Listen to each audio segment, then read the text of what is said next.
Assalamualaikum warahmatullahi wabarakatuh.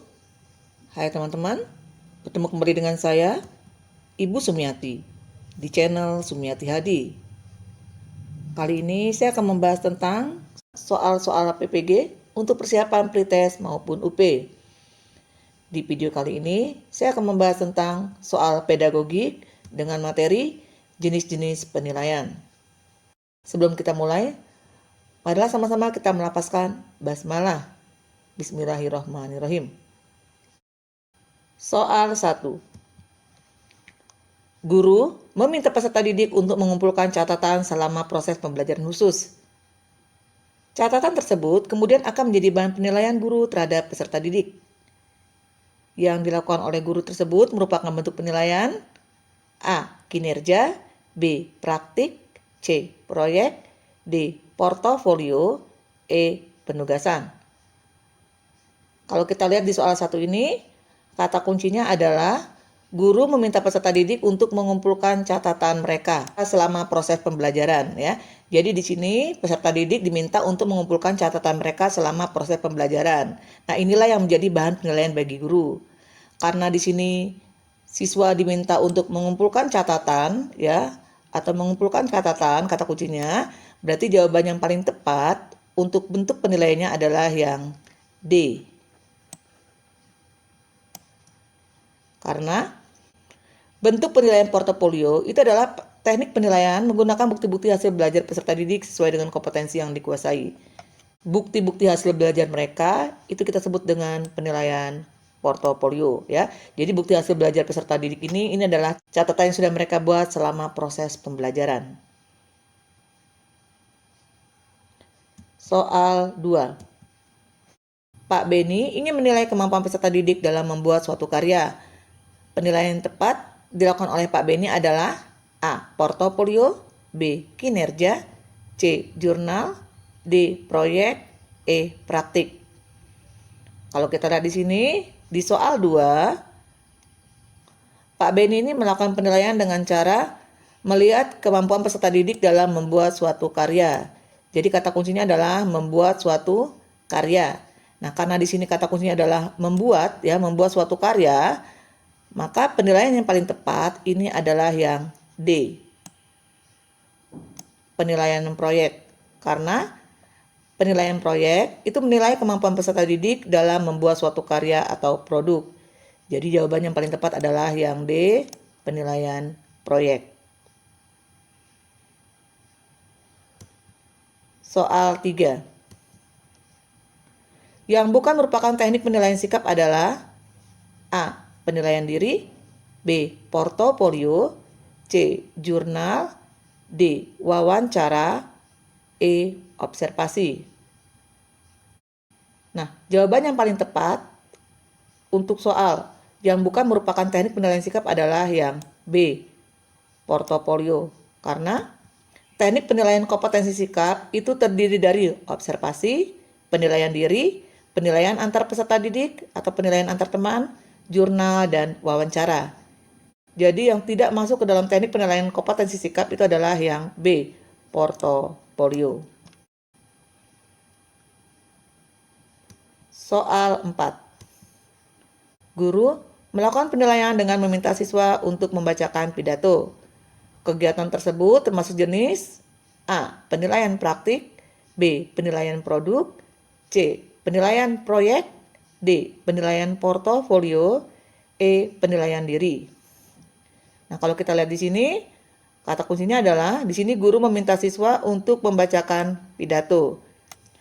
Jadi di sini setiap siswa dimintakan untuk mempraktikkan membaca pidato ya. Sehingga penilaian yang paling tepat untuk soal nomor 4 ini adalah yang A, penilaian praktik. Karena penilaian praktik ini merupakan penilaian yang menuntut respon berupa keterampilan melakukan suatu aktivitas sesuai dengan tuntutan kompetensi ya. Jadi di sini siswa diminta untuk melakukan keterampilan mereka dalam membacakan pidato ya. Sehingga penilaian yang paling tepat adalah yang A, penilaian praktik. Soal 5. Untuk mengetahui kemampuan ridho siswa secara komprehensif, penilaian yang dapat dilakukan adalah A. Penilaian objektif, B. Penilaian subjektif, C. Penilaian otentik, D. Penilaian produk, E. Penilaian berkesinambungan. Kalau kita lihat di sini, kata kuncinya adalah kita ingin mengetahui kemampuan real siswa secara komprehensif. Berarti jawaban yang paling tepat untuk soal nomor 5 ini adalah penilaian otentik. Karena penilaian otentik ini dapat menggambarkan kemampuan real siswa secara komprehensif. Karena penilaian ini dilakukan sejak pembelajaran sampai akhir pembelajaran dengan segala aktivitas siswa dalam proses pembelajaran. Soal 6. Guru ingin mengukur peserta didik dalam menghasilkan suatu karya yang dilakukan secara berkelompok. Jenis penilaian otentik yang dilakukan oleh guru adalah penilaian.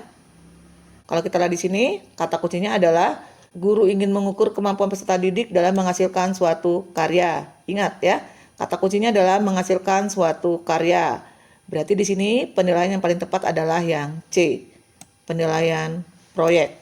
Karena penilaian proyek itu adalah kegiatan penilaian terhadap suatu tugas yang harus diselesaikan dalam periode atau waktu tertentu. Tugasnya itu bisa berupa karya atau investigasi sejak dari perencanaan, pengumpulan data, pengorganisasian, pengolahan, dan penyajian data.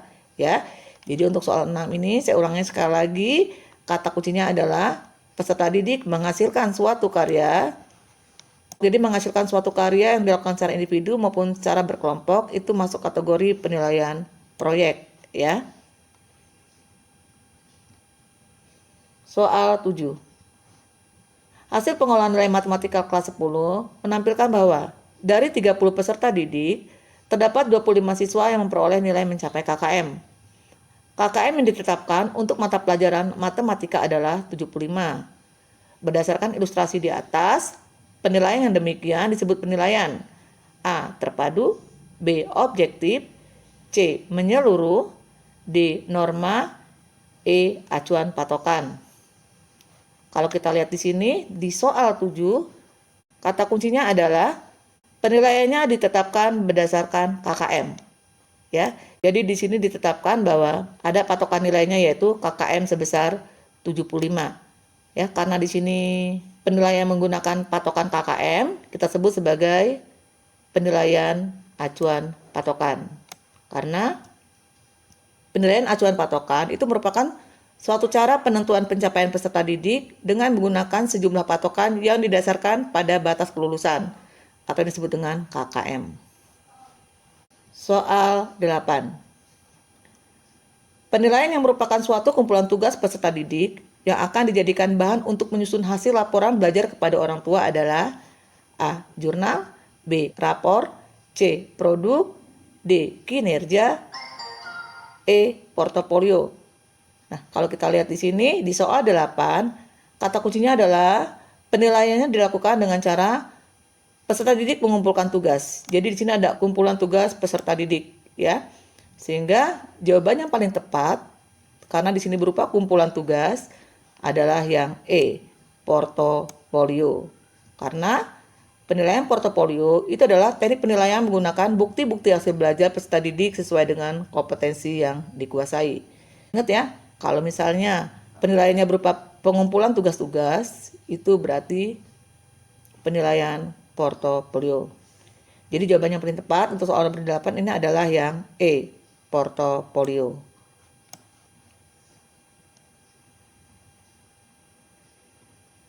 Soal 9. Seorang guru dalam melakukan penilaian meminta peserta didik untuk mendemonstrasikan tugas belajar. Penilaian yang dilakukan oleh guru tersebut adalah A. Portofolio, B. Kinerja, C. Jurnal, D. Proyek, E. Penilaian diri. Nah, di sini kata kuncinya adalah siswa ditugaskan untuk mendemonstrasikan tugas belajar. Berarti jawaban yang paling tepat ini adalah yang B. Penilaian kinerja. Karena dalam penilaian kinerja, peserta didik diminta untuk melakukan tugas atau aktivitas secara langsung di depan guru atau kelas. Jadi jawaban yang paling tepat ini adalah yang B, penilaian kinerja. Soal 10. Peserta didik di sebuah sekolah menengah kejuruan berhasil membuat pakaian dari bahan benang. Pakaian yang dibuat peserta didik tersebut kemudian akan dinilai oleh guru. Penilaian tersebut termasuk bentuk penilaian: A. Proyek, B. Oraktik, C. Portofolio, D. Produk, E. Kinerja. Kalau kita lihat di sini, kata kuncinya adalah penilaian yang dilakukan itu berdasarkan hasil karya siswa dalam membuat pakaian dari bahan benang, ya. Jadi di sini kita melihat penilaian dari pakaian yang telah dibuat oleh peserta didik. Sehingga jawaban yang paling tepat ini adalah yang D, penilaian produk. Karena penilaian produk itu merupakan penilaian yang dilakukan oleh guru terhadap hasil produk yang dibuat oleh peserta didik, ya. Jadi di sini hasil produk yang dibuat oleh peserta didik adalah pakaian. Sehingga jawaban yang paling tepat adalah yang D, penilaian produk. Bisa dipahami ya? Demikianlah video pembelajaran dari saya. Semoga video pembelajaran kali ini bermanfaat. Sampai bertemu di video pembelajaran berikutnya. Jangan lupa subscribe, like, comment, and share. Saya akhiri.